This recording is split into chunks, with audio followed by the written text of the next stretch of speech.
मटियारी मां सिंधियाना news network जी reporter सुमा चुट्टो मूजिब Uderolal station जे सियासी समाजी अॻवान कप्तान सुहेल साहोवाल तरफ़ां MN मखदूम जमील ज़मात जे कोआर्डिनेटर सैयद मुमताज़ अली शाह जी मान में चाह पार्टी की दावत मुनक़द कई वई।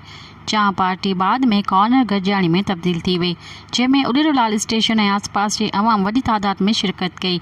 इन मौक़े ते कप्तान सुहेल साहोवाल आयल मुअज़्ज़िज़ मेहमाननि ऐं सैयद मुमताज़ अली शाह के सिंध जी सूखड़ी अजरक जा तोहफ़ा पेश कया। इन मौक़े ते सैयद मुमताज़ अली शाह ख़िताब कंदे चयो त उॾेरोलाल स्टेशन ऐं उन जी पसगिरदाई में PPMN ने मटियारी मखदूम जमील ज़मात जी कोशिश सां ऑयल ऐं गैस जी रॉयल्टी मां अरबियन रुपयनि जा तरक़ियाती कम हली रहिया आहिनि ऐं अञा बि उॾेरोलाल स्टेशन ऐं उन जी पसगिरदाई में तरक़ियाती कमनि जो ॼार विछाईंदासीं। हुन चयो त ज़िले मटियारी जे टिनी तालुक़नि में तरक़ियाती कम हलंदड़ आहिनि।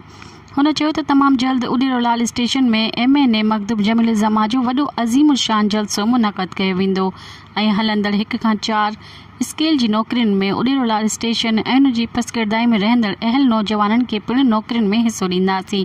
इन मौक़े ते साण सां गॾु वॾेरो यूसुफ चिट्टो, सरदार मोहम्मद तुफ़ैल साहोवाल, अनवर साहोवाल, मोहम्मद हनीफ़ चिट्टो, आशिक़ साहोवाल, नबी बख्शियत, अब्दुल रज़ाक चिट्टो समेत ॿिया अॻवान बि साण सां गॾु हुआ।